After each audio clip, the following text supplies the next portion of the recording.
রাজধানীর মোহাম্মদপুরে আছেন রিপোর্টার আতাউর কাউসার, সরাসরি যাচ্ছে তার কাছে।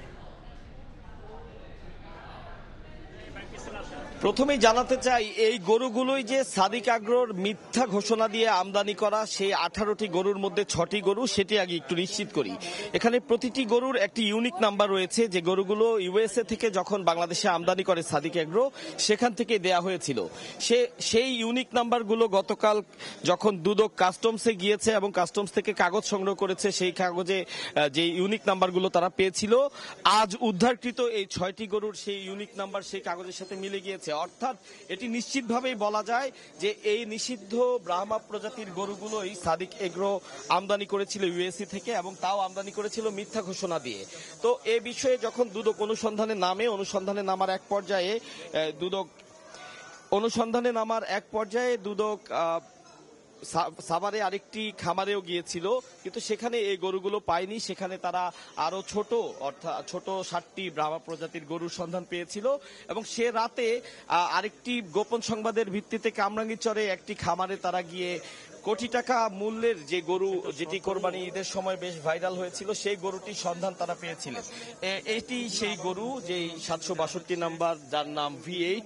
এই গরুটির সন্ধান গত পরশু রাতে দুদক পেয়েছিল কামরাঙ্গীরচরে, কিন্তু গত রাতে এই গরুটি সেই কামরাঙ্গীরচর থেকে আবার সরিয়ে ফেলে সাদিক এগ্রোর লোকজন, এবং গোপন সংবাদের ভিত্তিতে সেই গরুটি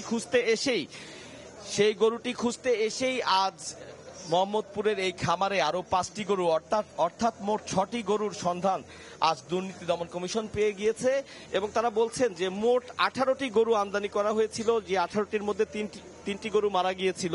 বাকি 15টি গরুর মধ্যে 6টি গরুর সন্ধান আজ তারা এখানে পেলেন। বাকি 9টি গরু তারা অনুসন্ধান অব্যাহত রেখেছেন, এমনটি আমাদের জানিয়েছেন। তো এই গরুগুলো মূলত সাভারের কেন্দ্রীয় গো প্রজনন ও দুগ্ধ খামারে লালন পালনের জন্য দেওয়া হয়েছিল, যেগুলো পরবর্তীতে একটি জালিয়াতির মাধ্যমে আবার সেই গরুগুলো কোনো না কোনোভাবে সাদিক এগ্রোর হাতেই আসে, এবং এই গরুগুলো জবাই করে মাংস বিক্রির একটি নির্দেশনা ছিল সরকারের পক্ষ থেকে, তা সে না করে কোরবানির সময় এই গরুগুলো বাজারে উঠিয়েছিল এবং বড় দাম হাঁকা হয়েছিল। আমি যেমনটি আমার রিপোর্টে দেখেছেন যে 6 কোটি টাকার গরু, এখানে যে 6টি গরু আছে।